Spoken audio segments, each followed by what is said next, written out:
شام کے 5 بجے ہیں۔ السلام علیکم، یہ ریڈیو پاکستان ہے۔ رضوان ہاشمی سے خبریں سنیے۔ اہم خبروں کا خلاصہ۔ وزیر اعظم نے یورپی یونین کی GSP+ اسکیم کے حوالے سے حکومت کے عزم کا اعادہ کیا ہے۔ نائب وزیر اعظم واشنگٹن DC میں ہیں، جہاں وہ پاکستان اور امریکہ کے درمیان تعلقات کے اہم پہلوؤں پر تبادلہ خیال کریں گے۔ بڑی فوج کے سربراہ نے چینی قیادت کے ساتھ ابھرتے ہوئے علاقائی اور عالمی سیاسی منظرنامے پر تبادلہ خیال کیا ہے۔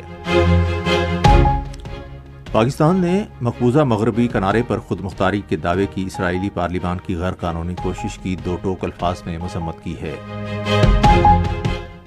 اور اب خبریں تفصیل کے ساتھ۔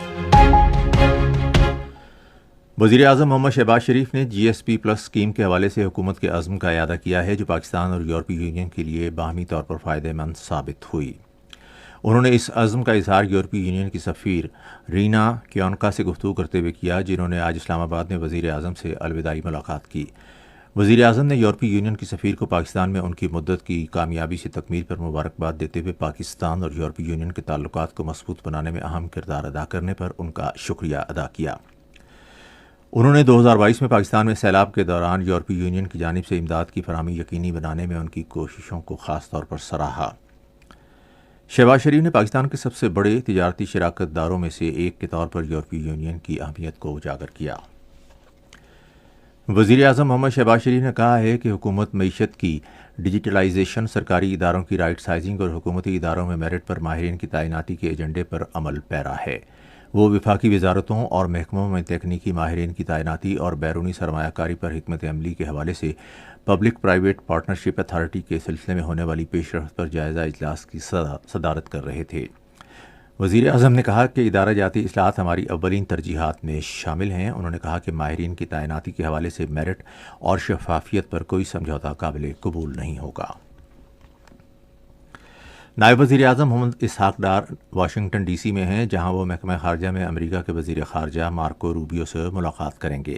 وہ پاکستان اور امریکہ کے درمیان تعلقات کے مختلف پہلوؤں، بالخصوص تجارت، سرمایہ کاری اور اقتصادی تعاون کے شعبوں میں دو طرفہ روابط کو مضبوط بنانے پر تبادلہ خیال کریں گے۔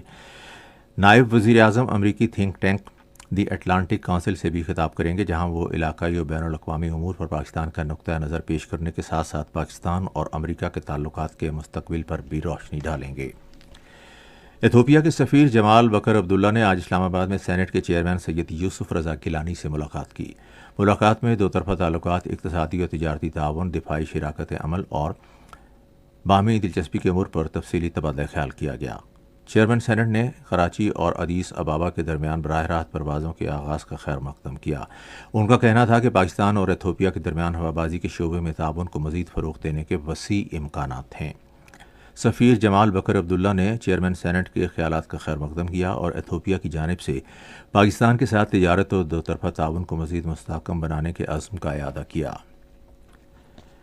بڑی فوج کے سربراہ فیلڈ مارشل سید عاصم منیر نے چین کا سرکاری دورہ کیا ہے۔ دورے کے دوران آرمی چیف نے بیجنگ میں چین کی اعلیٰ سیاسی اور عسکری قیادت کے ساتھ اعلیٰ سطح کی ملاقاتیں کیں، جن میں پاکستان اور چین کے درمیان مضبوط تصویراتی شراکت داری کا اعادہ کیا گیا۔ فیلڈ مارشل نے چین کے نائب صدر ہان جینگ اور وزیر خارجہ وانگ جی سے ملاقات کی۔ بات چیت میں ابھرتے ہوئے علاقائی اور عالمی سیاسی منظرنامے، چین پاکستان اقتصادی راہداری کے تحت رابطوں کے اقدامات اور مشترکہ جغرافیائی اور سیاسی مسائل سے نمٹنے کے لیے مربوط اقدامات کی ضرورت پر توجہ مرکوز کی گئی۔ چینی قیادت نے پاکستان کی مسلح افواج کو جنوبی ایشیا میں امن و استحکام کے لیے اہم شراکت دار قرار دیا۔ پاکستان نے مقبوضہ مغربی کنارے پر خود مختاری کے دعوے کی اسرائیلی پارلیمان کی غیر قانونی کوشش کی دو ٹوک الفاظ میں مذمت کی ہے۔ دفتر خارجہ کے ترجمان شفقت علی خان نے ایک بیان میں کہا کہ یہ قابل مذمت اقدام بین الاقوامی قانون کی سنگین خلاف ورزی ہے اور یہ اسرائیل کی طرف سے فلسطینیوں کے حقوق اور مسلمہ بین الاقوامی اقدار کی مسلسل نفی کو ظاہر کرتا ہے۔ انہوں نے کہا کہ ایسے دانستہ اور اشتعال انگیز اقدامات قابض قوت کی طرف سے امن کی کوششوں کو سبوتاژ کرنے کی منظم کوششوں کی عکاسی کرتے ہیں۔ ان کا کہنا تھا کہ ایسے یک طرفہ اقدامات سے خطرناک کشیدگی کا اظہار ہوتا ہے، جو علاقائی استحکام اور منصفانہ اور پائیدار تصفیے کے امکانات کے لیے خطرے کا باعث ہیں۔ اسی کے ساتھ ہی خبریں ختم ہوئیں۔ مزید خبروں اور تجزیوں کے لیے آئیے ہماری ویب سائٹ پر radio.gov.pk اور فیس بک کے link radio Pakistan news official پر براہ راست ویڈیو اسٹریمنگ بھی ملاحظہ کیجیے۔